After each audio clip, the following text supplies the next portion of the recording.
Bonjour à tous et bienvenue sur la chaîne LEO SAS. Aujourd'hui, nous abordons un sujet crucial et souvent sous-estimé pour les professionnels du droit des sociétés dans l'espace OHADA, les 5 erreurs coûteuses qui peuvent avoir des répercussions majeures et irréversibles sur la vie des entreprises.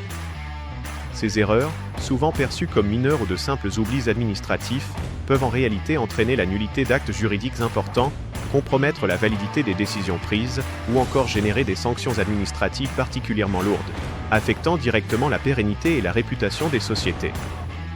La première erreur fréquente, et malheureusement très répandue, est la convocation irrégulière d'une assemblée générale. Le droit OHADA, à travers l'acte uniforme relatif aux droits des sociétés commerciales et du groupement d'intérêt économique, établit des règles très strictes et précises pour garantir la régularité de ces réunions capitales. Ces règles concernent spécifiquement les délais de convocation, la forme de l'avis qui doit être respectée scrupuleusement, et les destinataires précis de cette convocation. Négliger ces aspects fondamentaux, comme un délai trop court entre la convocation et la tenue de l'Assemblée, ou une méthode de notification incorrecte, peut rendre l'Assemblée et toutes ses décisions subséquentes totalement invalides, ouvrant la porte à des contestations. La deuxième erreur est de croire, à tort, que la simple présence de tous les associés à une assemblée générale suffit à la valider, même sans convocation formelle préalable. C'est une idée fausse et dangereuse qui peut avoir des conséquences juridiques et financières désastreuses pour la société et ses dirigeants. Le droit OHADA exige impérativement le respect des formalités de convocation pour garantir la protection des droits de tous les associés, compris ceux qui pourraient être absents ou minoritaires et dont les intérêts doivent être préservés. La présence universelle, bien que pratique, ne dispense en aucun cas de ses obligations légales fondamentales, car la forme est souvent aussi importante que le fond en droit des sociétés. La troisième erreur majeure, souvent négligée, est le défaut de mise à jour du registre du commerce et du crédit immobilier, ou RCCM. C'est une formalité essentielle et obligatoire pour assurer la transparence et la sécurité juridique des entreprises, ainsi que pour informer les tiers des changements importants. Trop souvent, les sociétés procèdent à des changements significatifs tels que la nomination de nouveaux dirigeants, le transfert de leur siège social, ou l'augmentation de leur capital social sans formaliser ces modifications auprès du RCCM dans les délais impartis. Cela peut entraîner une non-opposabilité de ces changements aux tiers, des difficultés administratives majeures, et même des sanctions pécuniaires.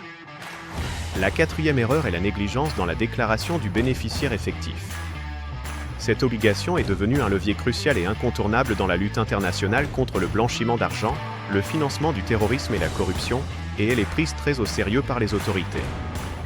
Ne pas identifier et déclarer correctement le bénéficiaire effectif d'une entreprise expose non seulement les entreprises à des sanctions sévères, incluant des amendes substantielles, mais compromet également gravement leur réputation et leur crédibilité, entravant potentiellement leurs relations avec les institutions financières, les partenaires commerciaux et les investisseurs.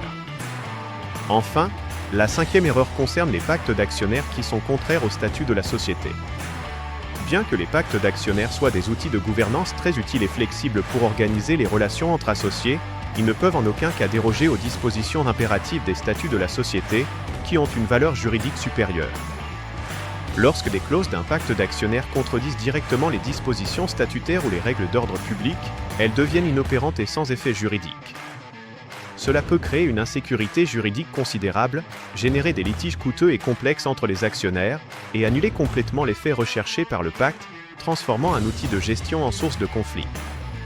Ces manquements, qu'il s'agisse d'une convocation irrégulière d'assemblée, d'un défaut de mise à jour du RCCM, ou d'une non-conformité des pactes d'actionnaires, peuvent avoir des conséquences opérationnelles et financières très concrètes et souvent dévastatrices pour les entreprises, allant bien au-delà des simples amendes. Ils peuvent bloquer des opérations bancaires essentielles, retarder des processus de fusion-acquisition cruciaux, ou même invalider des contrats commerciaux fondamentaux, mettant ainsi en péril la continuité des activités de l'entreprise, sa croissance et sa stabilité financière. La vigilance est donc de mise.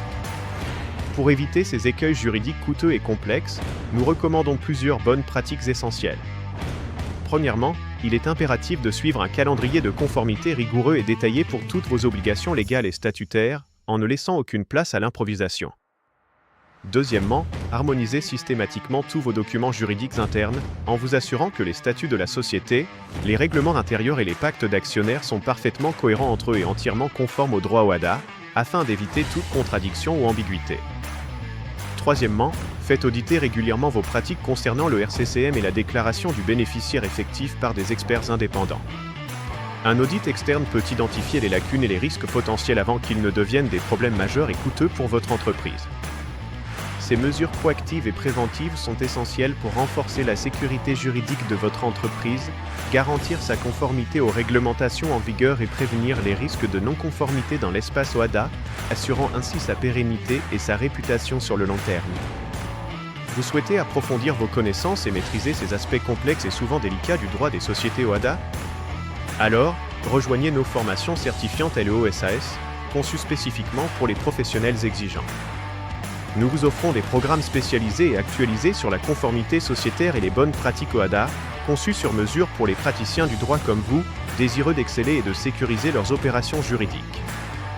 Abonnez-vous dès maintenant à notre chaîne pour ne rien manquer de nos conseils d'experts, partagez cette vidéo avec vos collègues et votre réseau professionnel, et restons connectés pour renforcer ensemble la sécurité juridique des entreprises africaines.